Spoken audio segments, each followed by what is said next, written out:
open the door and step out into the cool morning on my balcony. I need just a moment of privacy. My mom has arrived in town late last night, and this morning we're going to be driving down the coast to Carmel, California for a mother-daughter weekend with my sister. But before I can take that trip, I need to make a call. So I pick up the phone and I quickly dial the doctor's office. And I wait for someone to answer on the other line. When the nurse picks up, I ask if the results are in. She informs me that they are. However, I would have to wait for the doctor to administer them. I, as politely as I can, explain that I'm leaving town in 10 minutes. I have a planned trip and I have to know before I go. After what feels like an eternity on the other end of the line, she informs me that yes, I am pregnant, the test is positive, and all the numbers look good. I take a moment to celebrate before heading back inside and telling my husband to meet me in the bedroom. He comes in and I look at him and say, the pregnancy test we took last week was right. We're gonna have a baby. We take a moment and kind of hug in excited joy and jump up and down very quietly, because I then compose myself and walk back into the family room and tell my mom it's time to hit the road. See, if the results were positive, I had planned to tell my mom and my sister when we were all together in Carmel. I had planned because I come from a family of uber planners. If planning was an Olympic sport, my family would win the gold medal. My dad planned to hit a certain point in his career by the time he was 40, and tick, he did. And even now in his retirement, he plans fire shelters and emergency setups for the Red Cross. My mom, who we lovingly refer to as Martha Stewart without the jail time, can plan any party to perfection and can organize just about every aspect of your life or your house. When we were little kids, every few years, my mom would usher my sister and I into their bedroom. She would reach under the bed and pull out a fire ladder that she had neatly wrapped up, throw it out the second-story window, and ask my sister to practice climbing down to our safety. So it should come as no surprise to you that I, too, am a total type A control freak. In my career that I've chosen because of that, I work with leaders and teams to plan their successful outcomes, to ready their people for peak performance. So in the weeks that followed with this news, I went into super planning mode. I informed just our inner circle, and then I went about the business of planning every aspect. How might we rearrange our 2-bedroom condo when the baby came? What were the best hospitals? What did I need to be looking up online? How could I schedule every aspect of my prenatal care? And every Sunday night, I would sit my husband down on the couch and I would read to him from what to expect when expecting, the development of the baby that week, and the size. And grew, the baby did, from an orange seed to a blueberry to an olive, until we arrived at our 9.5-week ultrasound appointment. As I lay on the table in the warm, softly lit medical suite that looked a little bit more like a Pottery Barn catalog, I decided that the planning had already started to pay off. And I couldn't help but notice my heartbeat with excitement and anticipation of what was to come. As the midwife entered the room, she introduced herself as Maria and asked if we had any questions. Of course, I had 1,000. However, I decided to wait till after to ask them. So she dimmed the lights, she flipped on the ultrasound screen, and she put the cool jelly on my belly to start the process of the ultrasound. After taking a few short scans of my abdomen, she decided she would need to take a different approach. So she left the room and returned with a second ultrasound tech. As they continued the ultrasound and kind of monitored the screen, after what felt like an eternity, they identified the sac where the baby was, the amniotic sac, and pointed it out. And then they identified the baby. And they measured it, and they said, your baby is measuring 6.5 weeks. And I paused. I was 9.5 weeks pregnant. What they didn't find in the following few moments, and what they didn't hear, was a heartbeat. And they informed my husband and I that our baby had died a few weeks earlier. They gave us a moment as they left the room just to be alone together. And in that moment, I felt the gravity of the situation land. I felt the shame. I felt the guilt. What had I done? I felt the ultimate failure of my body. And I wished more than anything in that moment there was a neatly wrapped fire ladder under the bed that I could throw out the window and crawl to safety. When Maria returned to the room, she informed us that what would follow in the coming weeks was a miscarriage.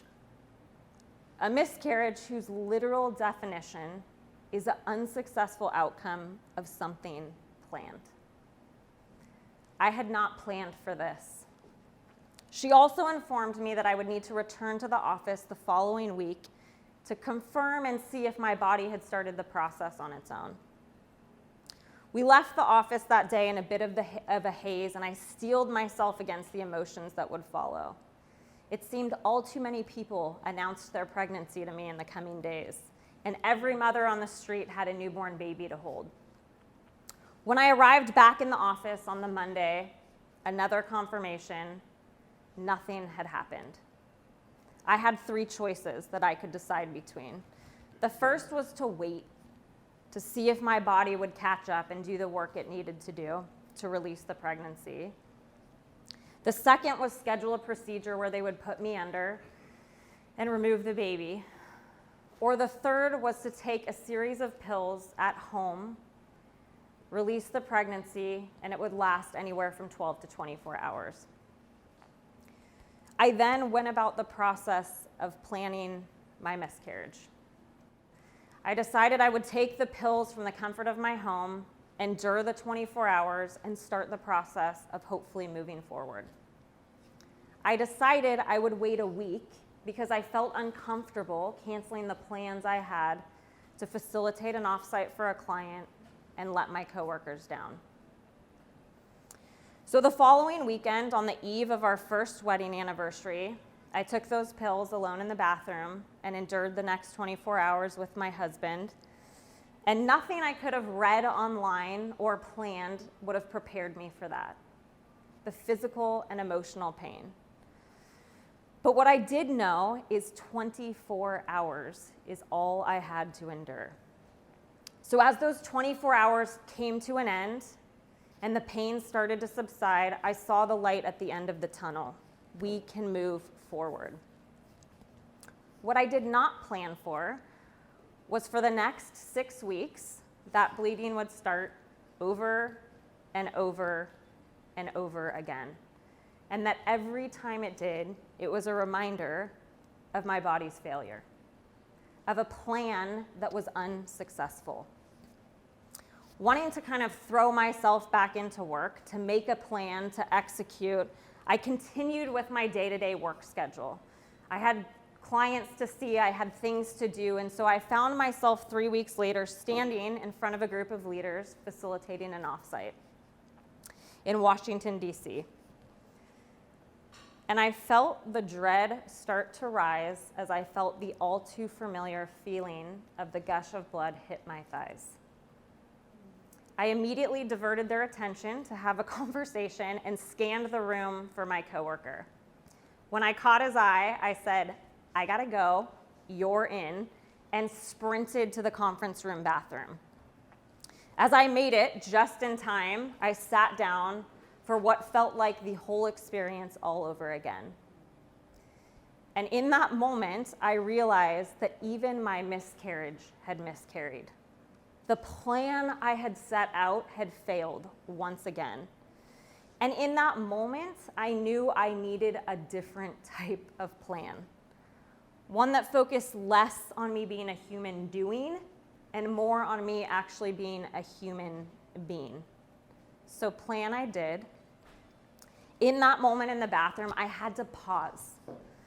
I had to pause because my body physically required me to do so, but I had to do that over and over and over again in the coming weeks to really understand what was critically important in those moments. I had to listen, not only to my body, but to what other people were sharing. Because as I started to share tiny bits of this experience, I had people reciprocate and say, I've experienced that too. My partner also went through that. And what I started to find in that process is there's a silence. There's a stigma that happens around miscarriage. The guilt and the shame that you can carry with that, people don't talk about. And so as I listened, it gave me the courage to ask for what I needed. Ask my partner, ask my family, ask my doctor, who I'm sure at this point never wants to see me again. I should have a frequent visitor card at her office. And I also started to ask my coworkers for what I really needed, which was some air cover and some time. I sat my 2 male coworkers down one day, and although nervous, shared the experience of what was happening. And they responded only with support, empathy, and compassion. Over the coming weeks, they sent flowers, they checked in via text, and they took all the extra client work that was mine in stride. And the final thing that I had to do was nourish and nurture the part of me that was an actual living, breathing human being, not just a human doing. Now, this isn't the part of my story where I tell you that I have 2 kids at home or that I'm standing in front of you today 6 months pregnant. I hope someday to share that story as well. But what you might have found is even in my story, I had a plan to share with you. A new type of plan, one that requires you to pause, to listen, to ask for help that you need, and to nurture that part of you that is a human being. So to all my type A personalities in the audience, my super planners, my human doings, and anyone who has ever had a plan, you too will miscarry at some point. You will have an unsuccessful outcome of something you have planned. And in that moment, when you do, whether it be a relationship or a key meeting or a career change or your child's birthday party, I hope that you will remember that you have a different type of plan. Thank you.